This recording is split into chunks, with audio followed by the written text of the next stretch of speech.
Kwako kaka.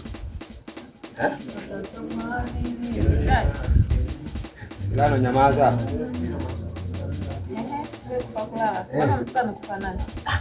Wala bariki ujue.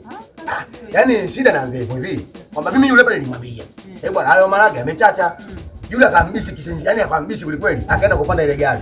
Mwisho wa siku sasa kuja kumdai nauli yake, yule anaambia matembele hayafai. Wewe unafikiri kitu gani? Mimi ndo kalia kwa Shimoni. Leo hii najua fika Bagala, kalia kwa pale nyuma kabisa yule mjengo wa watu. Ananiambia, "Oh, hiyo simu haiwezekaniki." Wewe una upo ulipotoka ile nyumba hii. Kuna mtu gani huyo fundi kweli?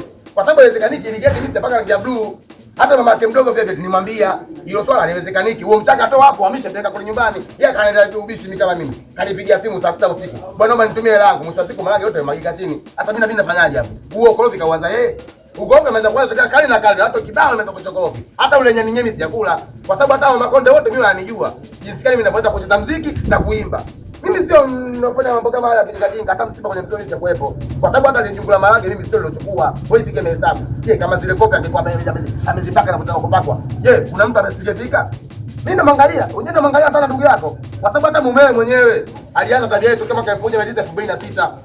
Usiona vizuri. Mimi nakwambia, muuliza atakanta atakwambia hiyo. Kwa sababu ile shati sio mimi nilikuwa kununua. Ile suruali yenyewe tu, mimi binafsi nilitanika pale punde kaambia shona, mwisho tu utakutoa dali hizi.